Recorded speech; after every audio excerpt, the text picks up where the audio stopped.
Chapter 12. Be Strong, Part 1. Sanada is currently nursing a drink while sitting in a lounging chair, dressed in an outfit reminiscent to her usual attire.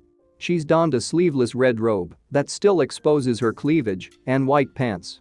Around her waist is a wide white sash with the symbol of the hidden leaf embroidered into it. To her side is a white haori and the traditional Hokage's headdress that she's taken off while resting. It's different from what she's used to, but it's an official affair and she had to look more presentable. Shizune really got on her case to get these clothes. Around her is a vast garden worthy of the fire daimyo. Well, people say worthy, but to her, it's overblown and a complete waste of space. No person needs this much space just for a private park that only a handful of people even get to see, anyway.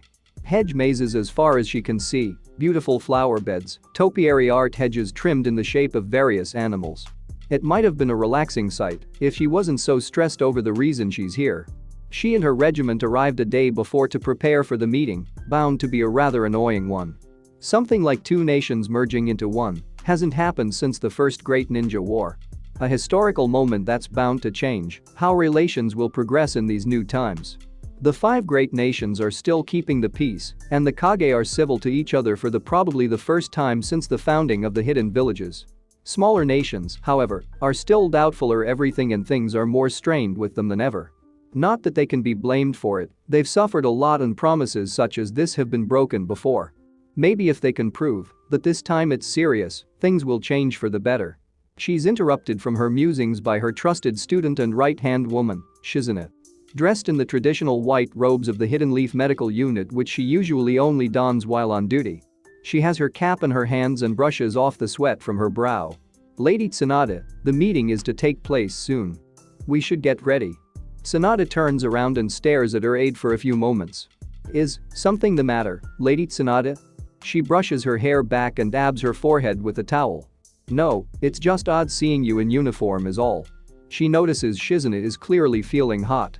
You know you don't have to wear that thing if it's too much. That won't do. I am your aide, but I'm also the head medical ninja, so I must look my part. At least while this is going on. Sanada sighs and stands up from her chair. That's why I really hate this part of leadership. Putting on airs for no reason. She downs her sake in one shot and puts on her haori and headdress, making her way inside. It is how it is. Shizune turns around and follows. She plans on making modifications to the medical uniform once she gets back. The meeting hall of the daimyo's palace is as overly large as the garden. Intricate columns line the sides of the room and various pieces of art decorate the walls, from expensive paintings to busts. There are currently 3 large tables positioned in the middle of the room, so that their ends are facing each other.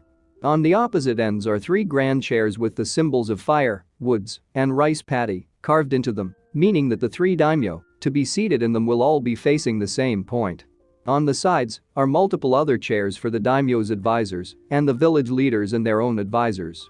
Currently only the fire daimyo and rice paddy daimyo are seated, and the former looks bored out of his mind, his wrinkly and naturally elongated face becoming even more comical. Sanada makes her way to the Land of Fire's table and bows respectfully before taking her spot in the middle, the others already seated. Besides her are the elders Homura and Kaheru who she'd really rather just have retired already. They keep whispering outdated beliefs into her ear, and she's getting tired of it. They're definitely not the people to lead the village to the future. Thankfully, the other people on her table are ones she can trust. Shizune takes a seat next to Kakashi and Shikamaru, who have taken up the responsibilities of advisors. Next to Kakashi is a brown-haired man dressed in an Anbu uniform with a cat-like mask with red crescent markings around the eyes and green stripes on the cheeks and above the eyes. Only the people from the Hidden Leaf know that that's Yamato. Opposite of them are the daimyo's people who she doesn't know, nor does she care to know. They all look stiff and boring, although 2 of them are different. One is an older gentleman, seemingly around his 40s and clearly a businessman, dressed in formal robes, while the other one of note is a cheerful old man, long gray hair and beard, which is in sharp contrast to Kaheru and Homura being grumpy all the time. They look about the same age too.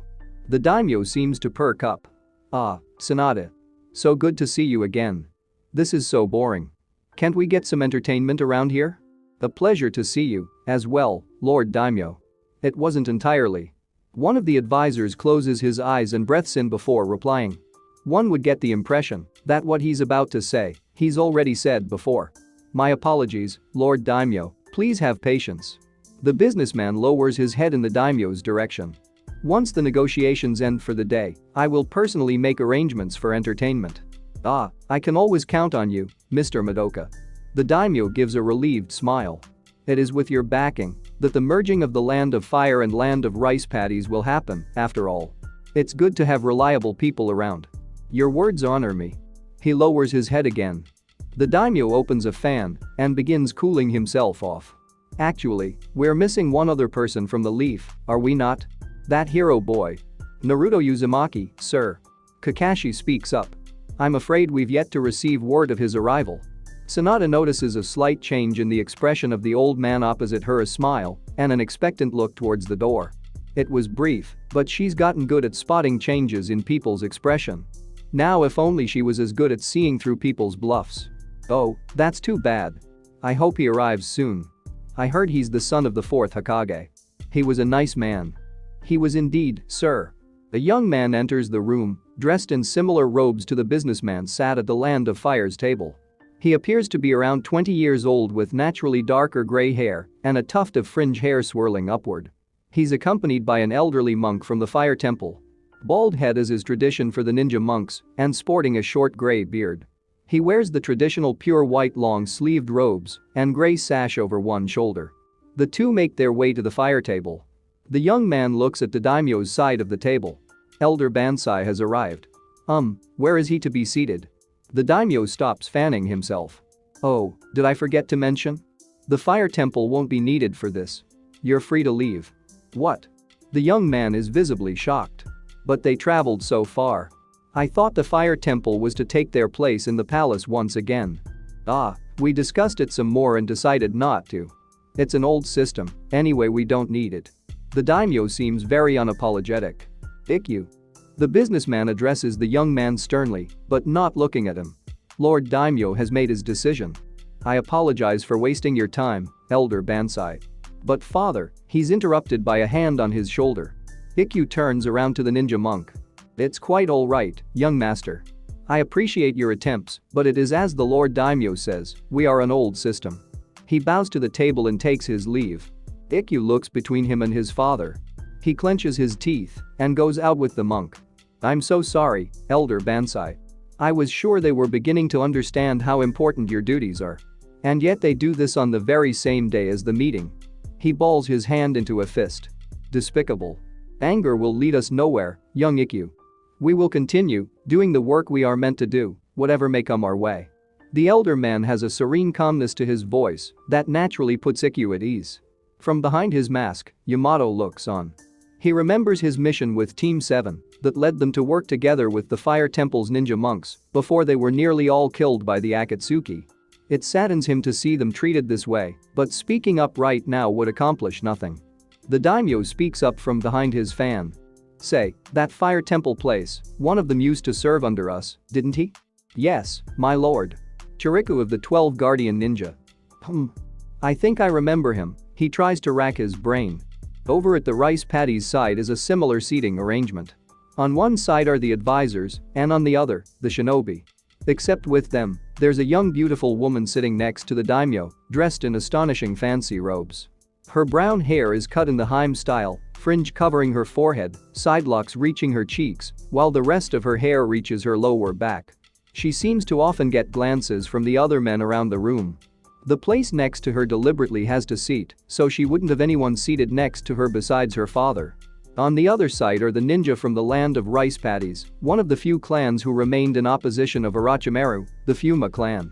One is a large man with straight dark hair reaching just under his jawline. Another is a young girl with long orange hair, leaning on the table with her elbow. An older woman sitting next to her, with black hair also in the Heim cut, pushes her elbow off. Sasame, behave yourself. She says in a hushed voice. I know, Katohime. Sasame grumbles. The doors open once again, with every member of the Land of Woods delegation entering. A woman with long dark hair and a colorful Hayari, accompanied by a panther, Kugat Sumitogi and Norineko. A man dressed in a plain shinobi uniform, Mizushi Asui. A man dressed in their equivalent of the Anbu, sporting a demonic mask with 3 horns, Takeshi Takage. A tall red-haired woman, Kikyo, whose last name is known only by a select few to be Uzumaki. Behind them walks a man dressed in the standard shinobi gear and flak jacket of the Hidden Mountain Village. His uniform doesn't have any variants like the people who entered before him, with his most distinct feature being his short red hair and a scar that runs from his nose to his jaw. Despite his somewhat ordinary appearance, he emanates an aura of power that's clearly felt by the shinobi in the room. He's unmistakably the leader of the Hidden Mountain, Kitamaru, whose last name is also only known by a select few to be Uzumaki. Once they and the advisors are seated, everyone waits with bated breath for the Land of Woods daimyo. An incredibly beautiful woman with pale skin and piercing dark eyes enters. Her long black hair sways behind her, catching light and shimmering, as if made of silk. Her deep red lips form an alluring smile that captivates every man in the room. With her practiced and dignified walk, she takes her seat at the end of the table. Everyone is now present. Outside, Ikkyu and Bansai have reconvened with 2 other ninja monks of the Fire Temple, dressed in the exact same white robe and gray sash, with shaved heads. One is an older man with a scar on his head, while the other is younger in his late teens and a bandaged right arm. The young monk clicks his tongue and kicks a rock. Damn it. They just threw us out? Just like that? After all those promises? Ikkyu looks apologetic. I'm sorry. I took it upon myself to get the Fire Temple to the status it deserves, and yet, oh, no, you're not to blame. The young monk gets flustered. Perhaps his outburst was taken the wrong way. It's those guys who should be sorry for wasting our time. He points at the main building. Elder Bansai reaches out and lowers the young monk's hand. Pointing fingers and blaming will achieve nothing, young Sora. Have patience. The scarred monk begins making his way to leave the palace. There's nothing we can do. Causing a scene would only hurt us even more. We'll bide our time, Sora. Either way, you're still my guests, so you're free to stay as long as you wish. I might be asking too much, but please, stay for a bit longer. I intended to, anyway. There are still things I wish to do while in the capital. Sora looks downtrodden. Before exiting the palace, he takes one final look outside the window and to a bridge that leads to the main meeting chamber. He spots a person with very distinct blonde hair walking along it and headed inside. He squints his eyes as if to make sure he's seeing what he's really seeing. Is that Naruto? With everyone seated, an official from the Land of Fire steps forward and begins reading from a scroll. Commencing with the negotiations for. Another official enters the door and kneels. My lords. Naruto Uzumaki has arrived. The people visibly stir at the mention of the name. The elderly man at the fire table smiles. The people at the woods table are intrigued, although for different reasons that one would assume on the surface. The orange-haired girl at the rice paddies table, Sasame, stands up overly excited but is quickly pulled down by Katohima next to her. After a few moments, Naruto strides in, bows to everyone, and goes to sit at the fire table next to Shikamaru. The Nara leans over and whispers. Just barely. Look, I literally just got here, give 'em a break. The 2 friends bump fists under the table. The official reading from the scroll clears his throat. Then let us commence. The meeting dragged on for longer than most would have liked, with the Land of Rice Paddies listing their demand and desires for what would happen and how they'd be treated once the merging was complete, and the other 2 nations finding compromises and listing how their land would utilize the land and its resources and what benefits would be given. As expected, Naruto was put on display a lot, being a big bargaining chip for the Land of Fire as the one who saved the shinobi world. After about an hour of talking, it's the Land of Wood's turn again to address the Land of Rice Paddies. Lord Daimyo, the Land of Fire makes bold claims of your security under them, but let us not forget that it is their fault that we find ourselves in this situation to begin with. The man gestures to the fire table. It was the 3rd Hokage's failure to deal with the criminal Orochimaru that led to the previous daimyo being strong-armed into handing over territory which plunged the Land of Rice Paddies to ruin. And then it was the 5th Hokage's failure to deal with the criminal Sasuke Uchiha that led to him killing Orochimaru and leaving the land to its own devices for so long. They have proven time and time again to be untrustworthy and incapable, and I see no reason for them to be trusted yet again, do you? All of the tables murmur, the fire table especially being pressed against the wall. They expected such points to be brought up, but their next argument would need to be well put together. Shikamaru sees his friend clenching a fist. Don't do anything stupid. I know, damn it. I hate them bad-mouthing Gramps and Granny like that. On a deeper level, he knew those people had a point, and the land of rice paddies would have every right to hold them accountable for negligence, but it still hurt hearing his closest people talked about that way. Before a counter-argument could be made, the old man from the fire daimyo's side stands up. Lords and ladies, if I may. He's given permission to speak. Before I begin, please allow me to introduce myself. My name is Awaji Uzumaki. Practically no one hides their shock at hearing the name, particularly Naruto and Tsunade, and oddly enough the leader of the Hidden Mountain, Kitamaru, nearly jumps out of his seat. What? That old man is a name everyone seems to recognize. I do share it with one other person in the room. I wish to speak to you not as a member of the Land of Fire's Council, but as a member of the former Land of Whirlpools in the Hidden Whirlpool Village. As one person who lost his land to another. He bows to the rice paddies table.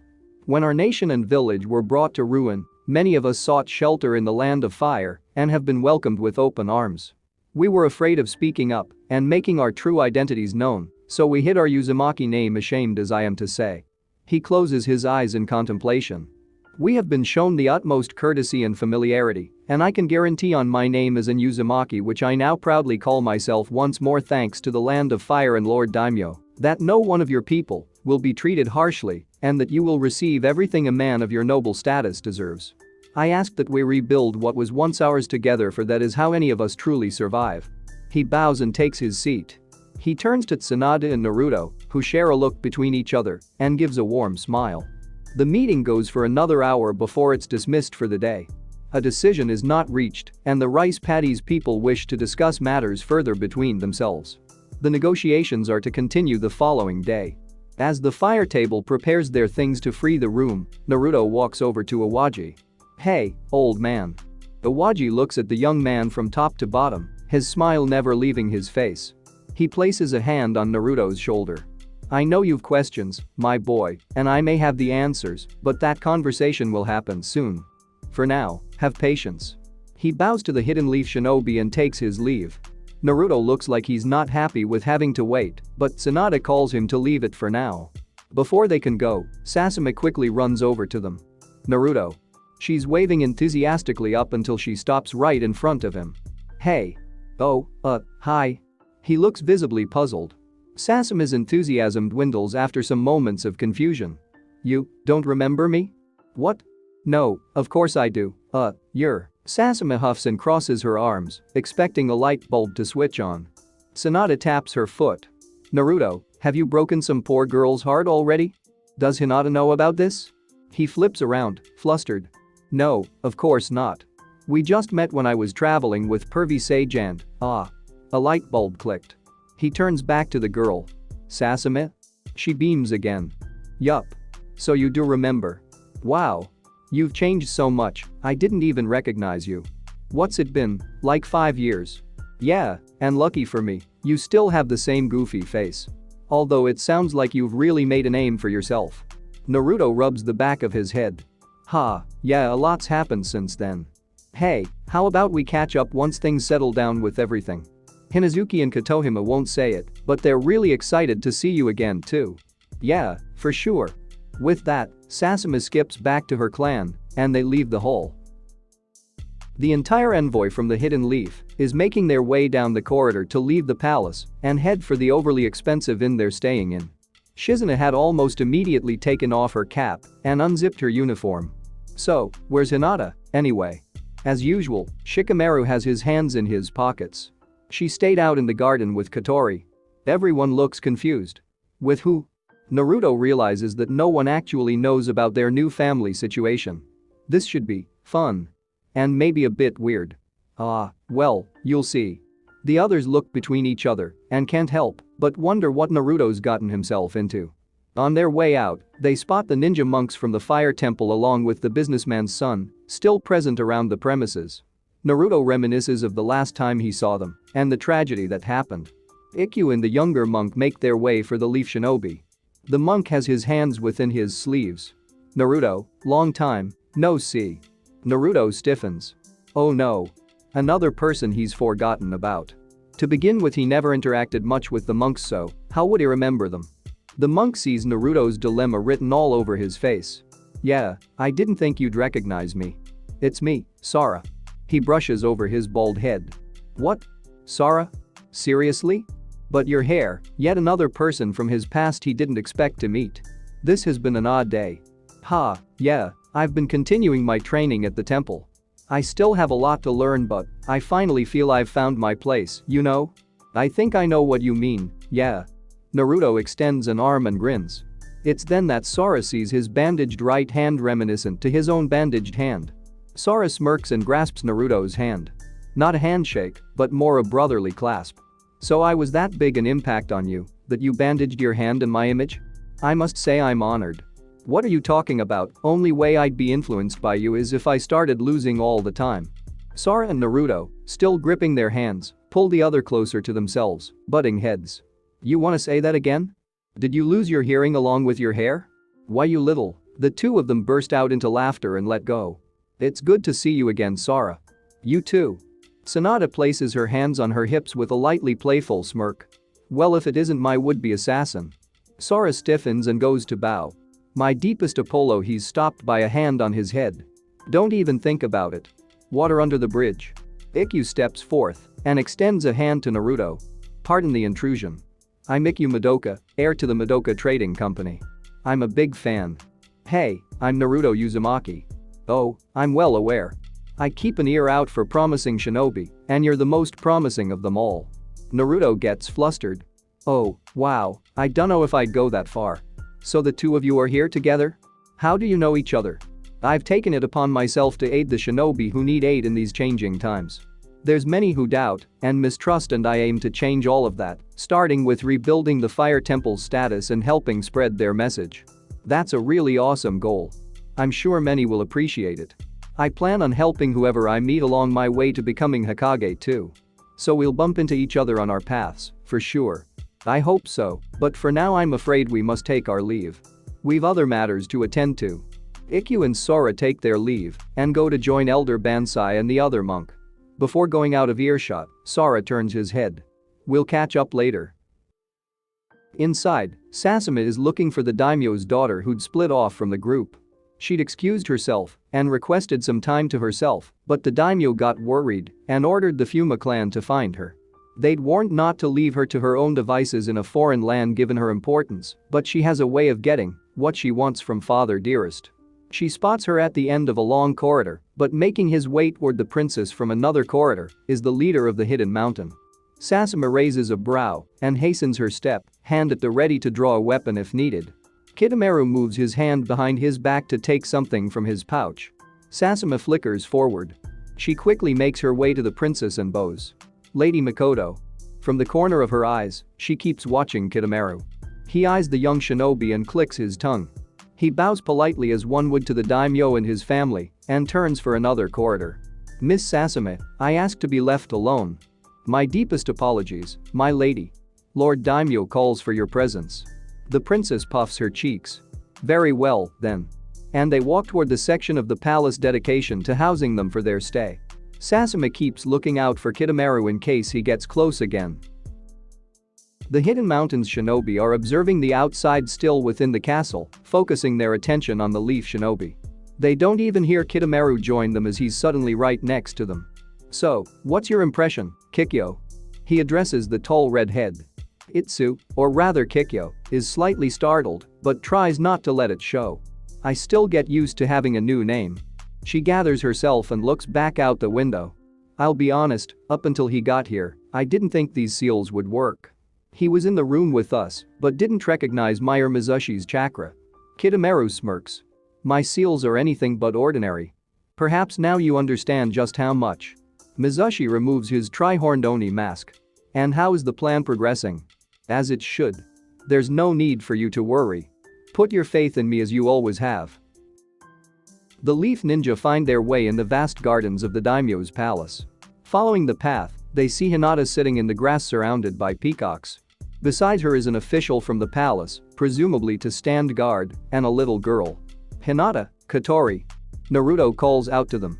The girl sees him and rushes over, holding a very long peacock feather in her hand which waves in the wind like a scarf. Hinata follows her in a more relaxed. Katori hugs him by the leg. Dad.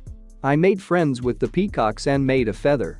Although it's really big so it takes a lot of chakra, but look. She drops the feather and forms the bird seal, ready to mold some chakra and create a feather. Meanwhile, everyone's jaw dropped to the ground the moment this girl addressed Naruto of all people as dad. They look as if they want to ask questions, but aren't sure where to begin. Naruto places a hand on her head, interrupting her focus. Don't you think you ought to say hello first? He motions to the people behind him with his thumb. Oh, sorry. She looks slightly abashed, before bowing to them. I'm Katori Uzumaki. Lady Tsunade, everyone, it's so good to see you again. Hinata comes closer and smiles warmly. So, who wants to explain? Before Tsunade could receive an answer, she adds. Actually, Hinata, you explain. Boy, Naruto hurt. I mean, he knows they're right, but it still hurt. Oh, that's right. We never actually told anyone, Katori is from Kusatsu town. She was involved in everything that happened there. Once we resolved the issue, we stayed behind a while longer and adopted her. That's okay, I wasn't expecting something like this to happen. Shizune dabs her forehead. I mean, I knew you two would get close, but to start a family so fast? Shikamaru playfully jabs his friend on the shoulder. When I told you that one day we'd have students and kids of our own to take care of, you took those words to heart, huh? Naruto laughs. Haha, yeah, we weren't exactly planning on something like this happening either, but surprises happen. Well, it's very nice to meet you, Katori. Tsunade leans down to greet the child. I hope you've been taking good care of these two. They're very precious to us. Katori puts her hands on her hips and puffs out her chest. They're a handful but I'm managing. Everyone laughs, now feeling a bit more at ease, and they go to their inn along with the apparent new family. Over at the Madoka estate, Ikkyu and his father have returned home. The ninja monks, still being official guests, are staying in a different wing of the manor. The elder Madoka takes off his cloak, and a servant takes it from him. Another servant tends to Ikkyu. Stepping further inside, the older Madoka addresses his son without even turning to him. Your little project was rejected. What do you intend to do now? Ikkyu grips the hem of his robe. I won't stop. There's something fundamentally wrong between the relationship of the citizens of the Land of Fire and the shinobi. And even deeper than that, the relationship between the citizens themselves. I will change that. This isn't something that can happen with good intentions. To change that, you would need to rise high in the ranks. Council, or even daimyo. Then I will. I'll build my influence and fight my way to become daimyo. Mr. Madoka glances from the corner of his eyes, then you'd best get to it. And walks up the stairs to the second floor. Over at the Kaukan Inn the Leaf Ninja are staying, Naruto, Hinata, and Katori were shown to their room already, and everyone got a table to have dinner at. The inn is one of the fanciest ones in the capital as would be fit for people of their status. Even with her years of traveling, Tsunade never stayed in places like this, mostly because she was always in debt. In a certain way, being pampered feels nice. The trio sit down with the rest of them. It takes Naruto a moment, but he notices someone he didn't see before. Naruto jumps back in surprise. Wait, Captain Yamato, you're here too? Yamato sighs. Yes, Naruto. I was the one in the Anbo mask. Oh, he rubs the back of his head in embarrassment. During dinner, the group shares stories, while Katori listens on with interest in meeting her parents' friends. Naruto and Hinata give detailed information, or as detailed as they can, about the sudden emergence of these great beasts that even Kurama and Yuki are worried about. On the other side, they talk of the missions that have been given out and how the foreign ninja have been faring while staying in the Hidden Leaf. Some adjusted better than others, but overall it's been going well. Tsunade downs another drink, her cheeks ever so slightly reddened. Like keeping peace wasn't hard on its own, we gotta deal with whoever's decided to mess with the Uzumaki seals. Damn those bastards. Oi, Granny, careful how you talk around Katori. Somehow Naruto ends up being the adult in this exchange. Oh, she's fine. She's gotta start learning at some point. The girl looks between the two of them, a bit confused as to who everyone is exactly. So are you my new grandma? Tsunade chokes on her drink. Ha, no way, kid. And besides, I'm the Hokage, you know, leader of the village, I'm not anybody's grandma. Oh. She looks a bit dejected and apologetic that she got it wrong. Last thing she wanted to do was insult someone. The Hokage stiffens on seeing the girl's expression and tries to brighten her up again. But, you know, I guess I could take you under my wing and be your grandma. Shizune fills her drink. Well, in a way, you and Naruto are related. Naruto puts on a comical questioning expression. What? How are me and her even slightly related? Shikamaru sighs. Don't you know, Naruto? Lady Tsunada's grandfather is the first Hokage Hashirama Senju. Well, of course I know that. I even fought with him in the Fourth War, remember? Let me finish, you knucklehead. Her grandfather is the first Hokage, and her grandmother is Lady Mito Uzumaki, the first Jinchuriki of the Nine Tai, I mean Kurama. We studied this in the academy. Hinata meekly speaks up from next to him. I thought you knew. Hold on. For real? For real? Naruto props himself on his knees and leans way over the table to get as close to Tsunade as he can. Granny, so you actually are my granny? Why didn't you say anything? She pushes him back. First off, I'm not your granny. Something, distant cousin or something, I don't know. And I didn't say anything because it never really mattered. And it still doesn't. He clenches his fists, still leaning over. I always thought I was alone. That I didn't have a family. But it turns out I did. Naruto feels a tug from both his sides. Hinata places a hand over his, and that puts him at ease. From his other side, Kotori is tugging at his clothes. Tsunade calmly looks on. And you do now. She places her cup on the table. Look, Naruto, you remember what I was like when we first met. I was barely ready to be myself, let alone anyone's family. But you were already surrounded by loving friends and teachers. You didn't need me, and you still don't. Naruto sits back in his position and puts a hand around Hinata and pulls Kotori closer into a hug. You're wrong about that, Granny. I may have found a family, but you're still precious to me. That makes you my family too, Uzumaki or not. He flashes a grin. Tsunade looks to him for a moment and slams her cup on the table and stands up. What do you think you're doing, getting sentimental like that? I'm off to bed, you're getting on my nerves. She goes to leave and Shizune scurries on after her. Lady Tsunade, wait. The aide catches up and notices a tear welling up in her mentor's eye. The Hokage brushes away the tear with a thumb. That dumb kid. Somewhere in the much more run-down part of the capital, a young boy no more than 7 to 8 years old hides behind a corner, keeping a close watch on a nearby stall, the baker packing his leftover bread for the evening and taking them inside a building behind. The boy places a cloth over his silvery hair, long enough to reach down past his cheeks, clearly not taken care of in a while. He rolls up his leg sleeves, his clothes ragged and worn out. Once the clerk is inside, the boy runs up and grabs a loaf of bread. He tries to get another one a bit further on the stall but hears a voice call out from inside. Hey! Get out of here. He runs out and the boy makes a break for it. Get back here, thief.